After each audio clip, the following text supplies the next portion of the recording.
si Kalikoy.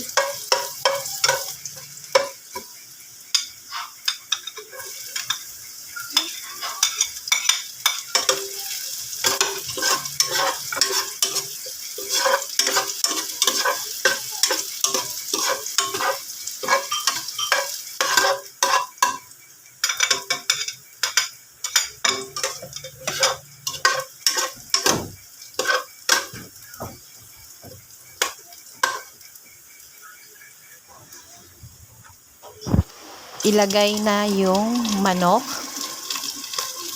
sa isang paglagay ng manok, guys.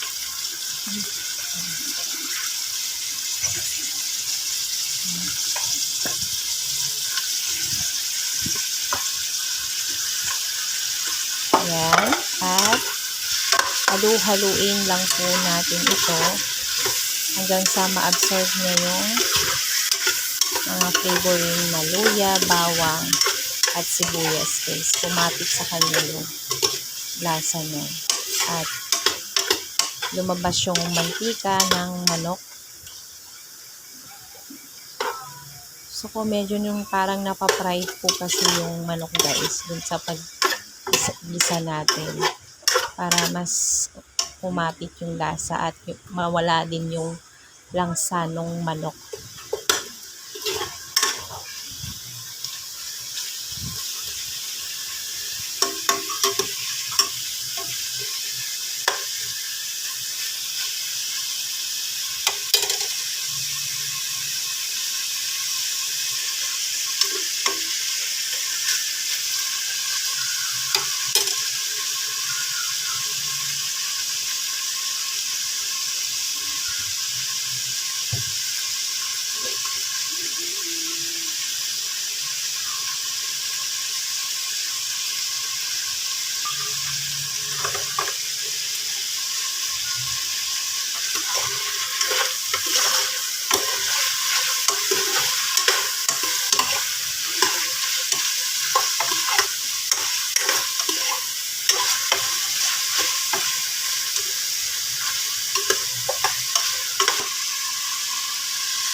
Yan, guys, naglagay na ako ng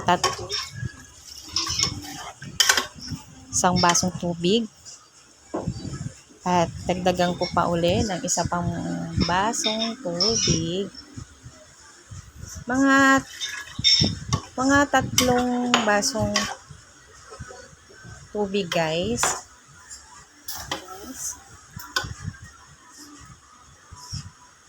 Yan, tayo natin siyang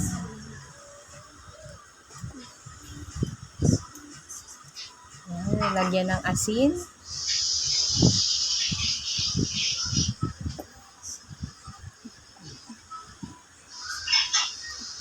Konti-konti lang yung ginalagay ko asin, guys. Halo-haluin. Haluin siya.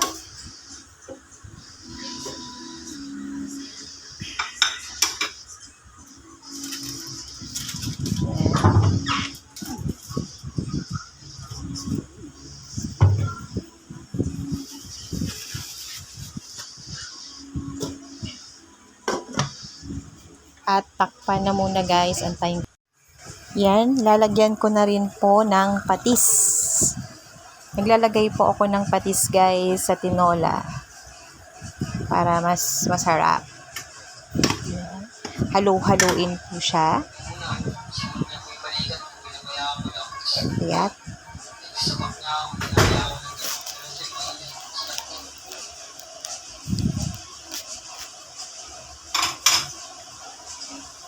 At ilagay na rin po ang sayote. Ayan.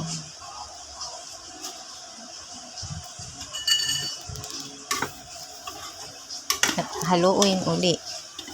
Halu-haluin. And then, takpan na siya guys. Antayin nating lumambot. Ayan, malambot na ang sayote guys. Pwede na nating isunod ang malunggay. So, simple lang siya guys. At hindi naman ganun kadami ang rekado. Okay na po yun kasi yung mga anak ko, hindi naman mahilig sa gulay. Mahilig lang sila sa sabaw. Kaya, yan lang yung gulay na inilagay ko. Sayote at malunggay.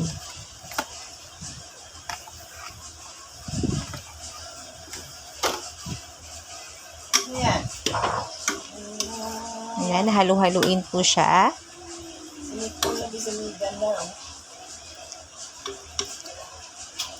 Yan, at muli po natin yan siya guys. Takpan. So, ayan guys, kumulo na at pwedeng haluin muna natin at pwede na siyang hainin para sa ating ulam. So, yan guys. Yummy tinola. Pinasimpleng tinola.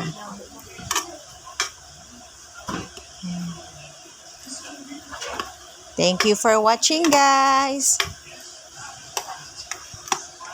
Bye.